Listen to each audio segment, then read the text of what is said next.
কবরবাসী যে কিছুই করতে পারে না, তাই বুশ কয়েকদিনের মধ্যে ধ্বংস করে দিল ইরাককে।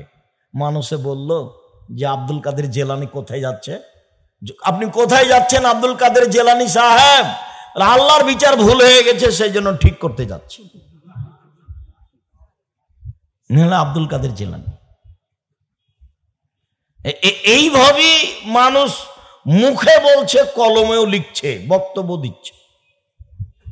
বগুড়া নগর মাদ্রাসাতে জনৈক মুফাসসির একদিন বললেন যে আব্দুল কাদের জেলানিদের বাড়িতে একটা ফকির এসে ভিক্ষে চাইলো, তো ওর মা ভিক্ষে নিয়ে যে দিল, তো ফকির আব্দুল কাদের জেলানির মাকে দেখে আকৃষ্ট হলো। তখন আব্দুল কাদের জেলানি মনটা খারাপ করে মায়ের পেট থেকে বাঘের আকৃতিতে বের হলো। বাঘের আকৃতিতে মায়ের পেট থেকে বের হয়ে ফকিরকে হত্যা করে দিল। এখন বক্তাতে এ পর্যন্ত বলল, তা আমি আবার বলছি যে মনে মনে একজন কেউ যদি লাফ দিয়ে উঠে বলতো, মাওলানা সাহেব বাঘের আকৃতিতে আব্দুল কাদের জেলানি বের তো হলেন বুঝলাম, ভিতরে গেলেন কিভাবে?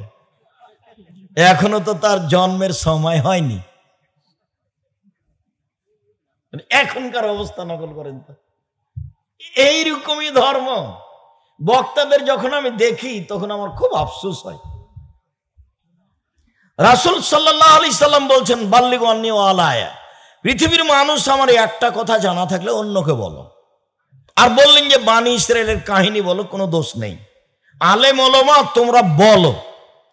তারপরে বললেন যে মান কাযাবা আলাইয়া মুতাআম্মিদান ফালিয়াতাবাওয়া মাকাদাহু মিনান নার, কেউ যদি কোনো কথা আমার নামে বলে, কেউ যদি কোনো কথা আমার নামে বলে, সেই কথা যদি আমার না হয়, তাহলে তার থাকার জায়গা জাহান্নাম। পাগড়ি যত বড়ই হোক, জুব্বা যত বড়ই হোক, তাকে রক্ষা করার কোনো পথ নেই, কোনো পথই নেই।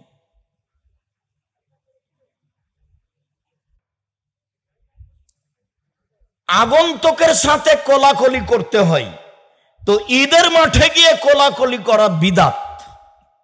তো ঈদের মাঠে সবাই কোলাকুলি করছে। ঈদের মাঠে গিয়ে কেউ বলতেই পাবে না আপনারা বলেন আল্লাহু আকবার, আল্লাহু আকবার, লা ইলাহা ইল্লাল্লাহ, আল্লাহু আকবার, আল্লাহু আকবার, ওয়ালিল্লাহিল হামদ।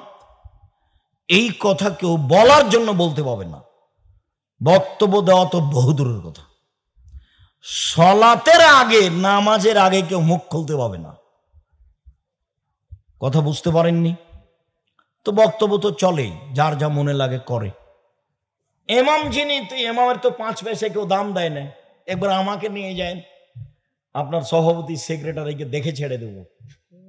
জি, আমার জীবনে কোনোদিন আল্লাহ আমাকে ওই পর্যন্ত নিয়ে যায়নি যে সভাপতি সেক্রেটারিকে বিবেচনা করে কথা বলতে হবে। এই পর্যায়ে আল্লাহ আমাকে কোনোদিন নিয়ে যায়নি। ও আমাকে কি পয়সা দিব, আমি তাকে দিব ইনশাআল্লাহ। এই ব্যবস্থা আল্লাহ আমার করে রেখেছে, যার কারণে জাতির কাছে আমাকে কোনোদিন নত হওয়া লাগেনি। আলহামদুলিল্লাহ। জাতিকে কোনোদিন ধর্মের নামে ফাঁকি দিনি। আমার সবসময় মনে বলে যে বছরের 6 মাস গাড়িতেই থাকলাম, সময় মতো আল্লাহকে ডাকতে পারলাম, এটা আমার মনে হয় না ব্যস্ততাতে। তো তেমন কিছু ইবাদত করে বিচারের মাঠে সফল হব এমনটা মনে বলে না। তবে আমার কথা শুনে যারা আমল করে ওখান থেকে আমি পাবো, তার সমানই পাবো ইনশাআল্লাহ।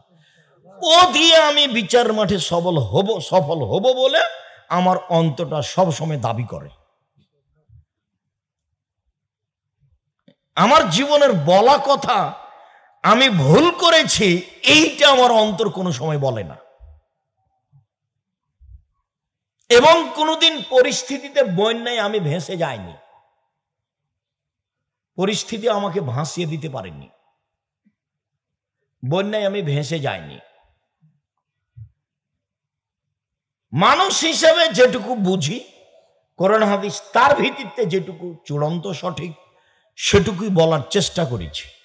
সম্মানিত দিনী ভাই বোন, জালেমের বিচার 2 বার হবে।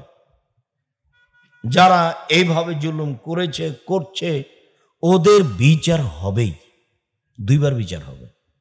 একবার এখন আর একবার বিচারের মাঠে। তো বিচারের মাঠের বিচারটা হবে আরো কঠিন। যারা ওসর জাকাত দেয় না তারাও কিন্তু জালেম, ওরও বিচার দেরিতে হবে। ও জালেম কেন?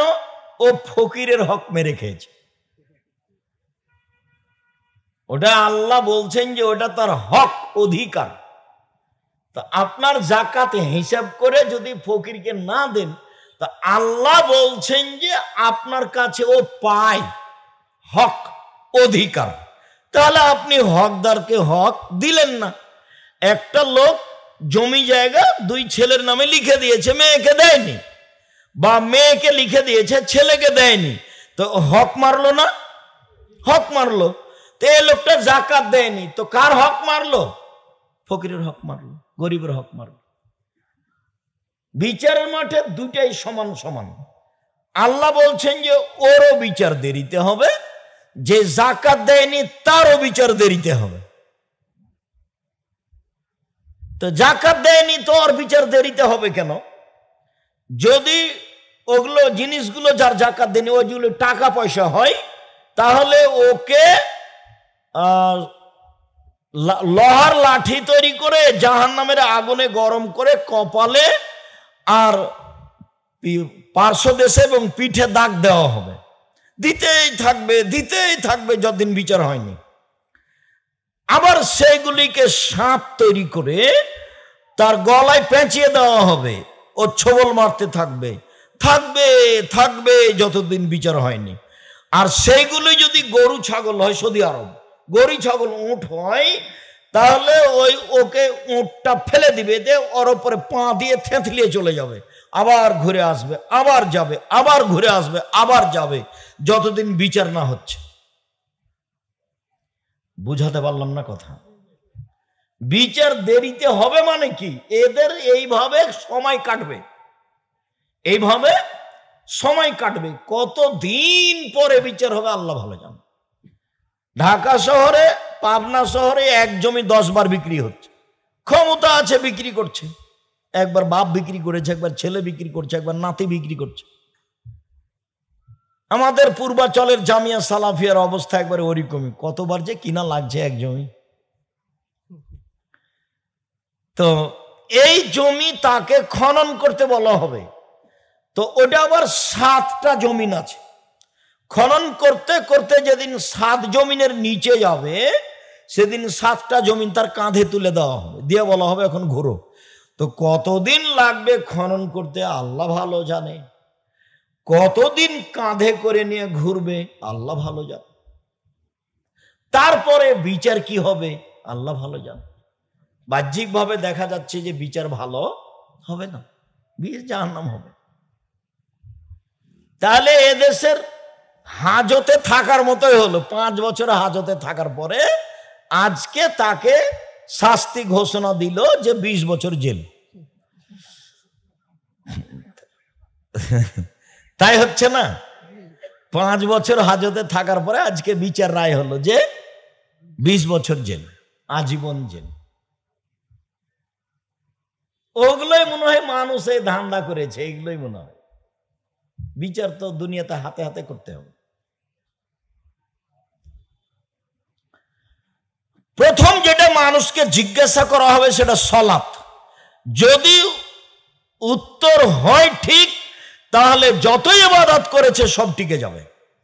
আর যদি না থাকে উত্তরে কিছু, তাহলে যা ইবাদত করেছে সব কাটা যাবে। সেটা হজ হোক, সেটা আপনার সিয়াম রোজা হোক, সেটা দান খায়রাত হোক, সেটা যেটাই হোক না কেন, কোনোটাই টিকবে না। আবু হুরায়রা রাদিয়াল্লাহু তাআলা আনহু বলেন, আল্লাহর নবী বলেছেন সালাত 3 ভাগে বিভক্ত। আর তহুর 16 অজু হলো 3 ভাগের 1 ভাগ, ও রুকু 16 রুকু হলো 3 ভাগের 1 ভাগ, ও সুজুদ 16 সিজদা হলো 3 ভাগের 1 ভাগ।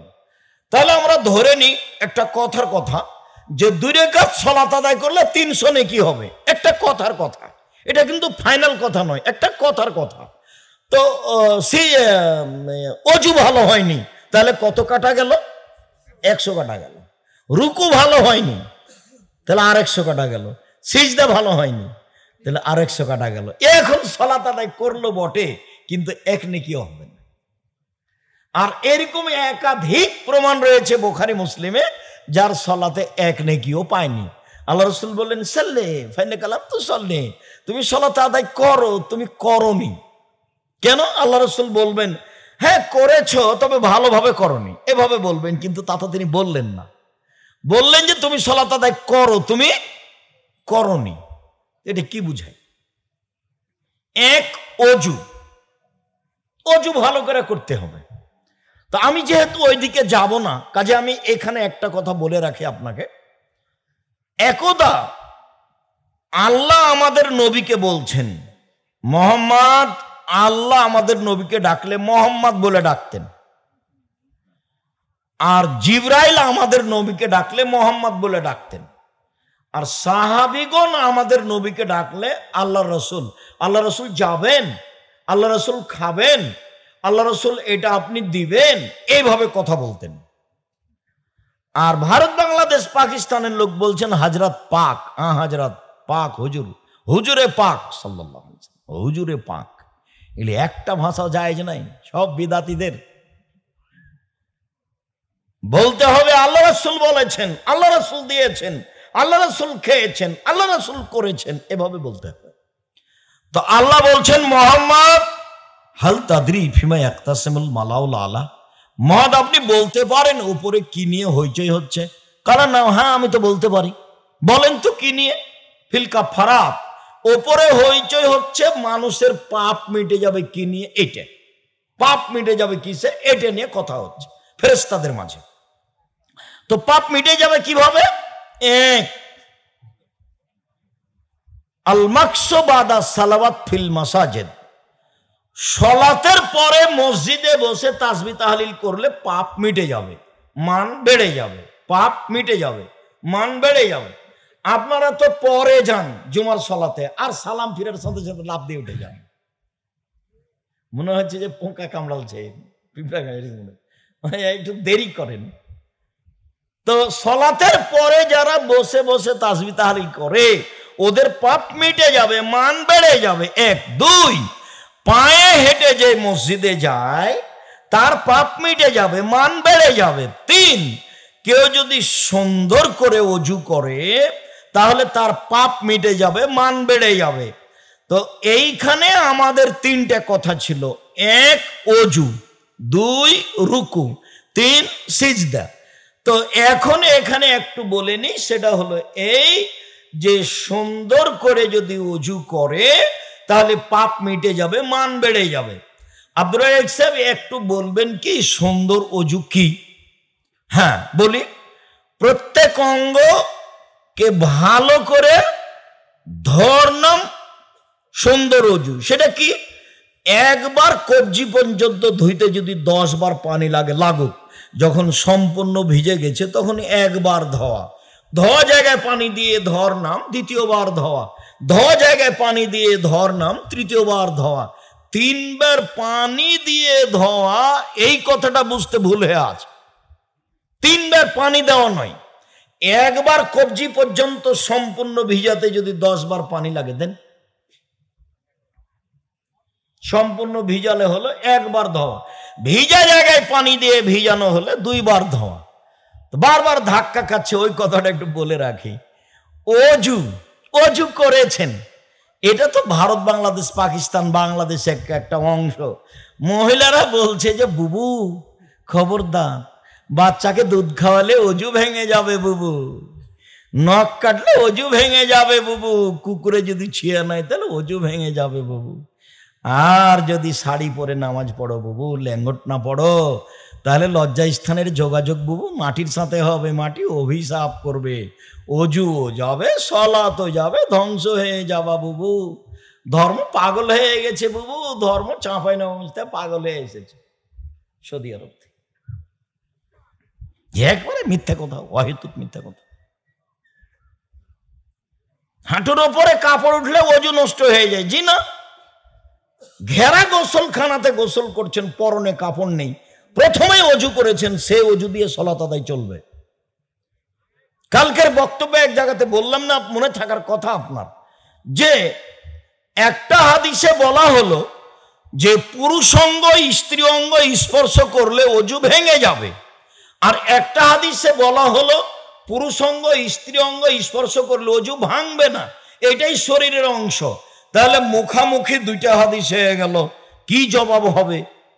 তো এক শ্রেণীর বিদ্বানেরা বলেছেন, এদেশের বিদ্বানেরা, যে হাদিসে বলা হয়েছে অজু ভেঙে যাবে ওর দোষ অনেক, অতএব ওই হাদিস চলবে না, অজু ভেঙে যাবে না, এটাই ঠিক।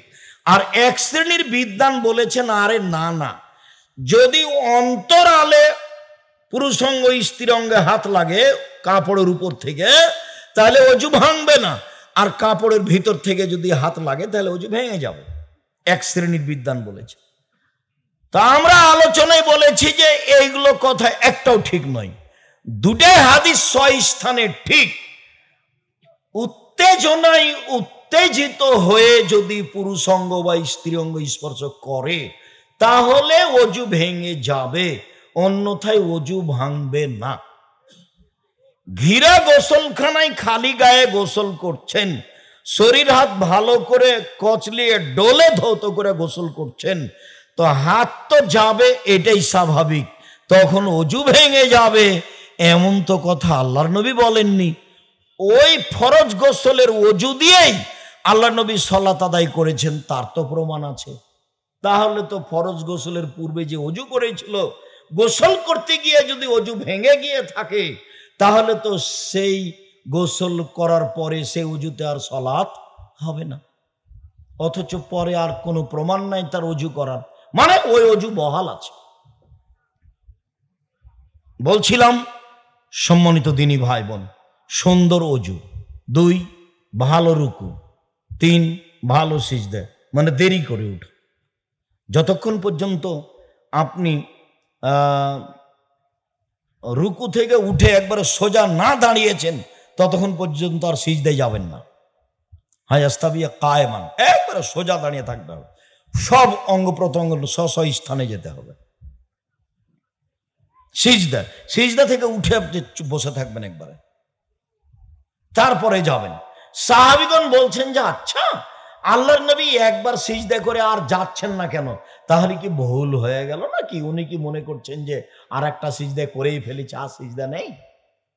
ব্যাপারটা এমন নাকি, উনি যাচ্ছেন না কেন, এইটা সাহাবীগণ মনে করতেন।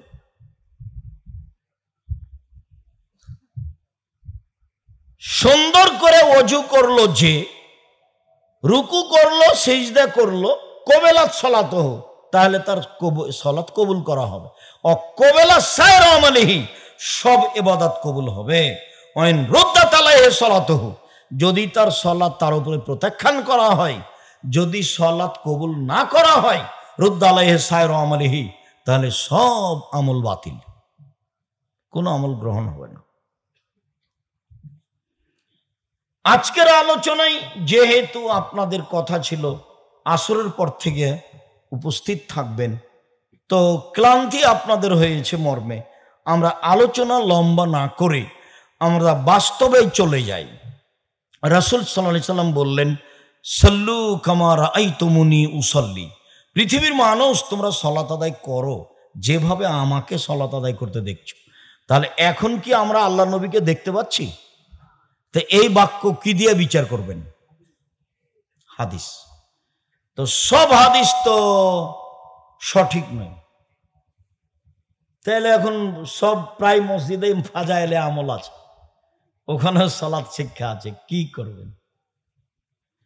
আল্লাহর নবী বললেন, পৃথিবীর মানুষ মনে রেখো, কেউ যদি কোনো কথা আমার নামে বলে, সেই কথা যদি আমার না হয়, তাহলে তার থাকার জায়গায় জাহান্নাম, জুব্বা যত বড়ই হোক।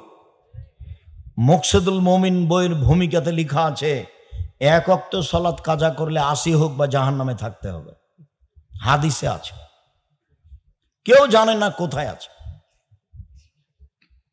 এমনিতেই চলছে।